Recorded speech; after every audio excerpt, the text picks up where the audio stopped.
কি হয়েছে তোমার? কাঁদতেছো কেন? গালের রং কিসের? কেউ কিছু বলছে তোমাকে?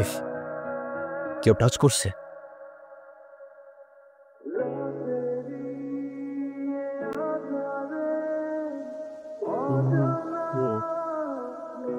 রঙটা লাগাইছিলাম না, মজাই পাইছিলাম। কি রে, তুই আমার মালিকান? তুই কি আমার ব্যাচমেট না আমার খালাতো ভাই? তুই করে বলার রাইট কে দিছে তোরে? তুই কিন্তু ওর গায়ে হাত তুললা, কাজটা ঠিক করলি না ঈশান। ঈশান না, ঈশান ভাই। পেক দিয়ে কথা বল, নাইলে ওরে হসপিটালে নেওয়ার আগে তোরে ফোন করতে হবে। স্পোর্টস ক্লাবের প্রেসিডেন্ট দেখা যা খুশি তাই করবি ভাবলে ব্যাপারটা ভুল হবে। তুই সবাই জানলে আপনার খবর আছে। তোর তুষার ভাই, হ্যান ভাই, ত্যান ভাই সবাই রে কেবল ঈশান ক্যাম্পাসেই আছে। তোর সাহস থাকলে এসে চুলটা ছিঁড়া দেখাক। তোদের না আগেও বলছি ভার্সিটির বাইরের কেউ যেন ক্যাম্পাসের ভেতর না ঢুকে।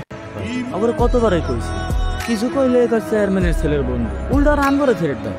চেয়ারম্যানের ছেলের বন্ধু হোক, চেয়ারম্যানের ছেলে হোক আর যেই হোক, ক্যাম্পাসের ভেতর বাইরের কেউ অ্যালাউড না। তারা যেন মনে থাকে।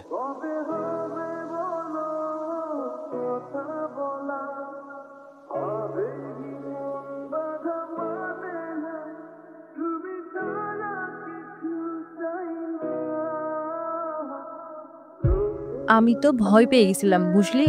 পর কি হয়েছে আপু, বল না। তারপর ওই সিনিয়র ভাইটা এসে সবাইকে ছাড়ছে, আর যে ছেলেটার রং মাখাইছে না, মাথায় এমন একটা মারছে না, ওইটার মাথায় ফিটে গেছে। আচ্ছা, ওই সিনিয়র ভাইয়াটার নাম কি? ভাইটার রে ওই ভাইয়াটা? ঈশান। কেন? ও ঈশান ভাইয়া, তাই না? ছি, ঈশান ভাইয়া। আচ্ছা তারপর কি হয়েছে? তারপর আর কি, ছেলেগুলো পালালো, সবাই চলে আসছে, আমিও চলে আসলাম।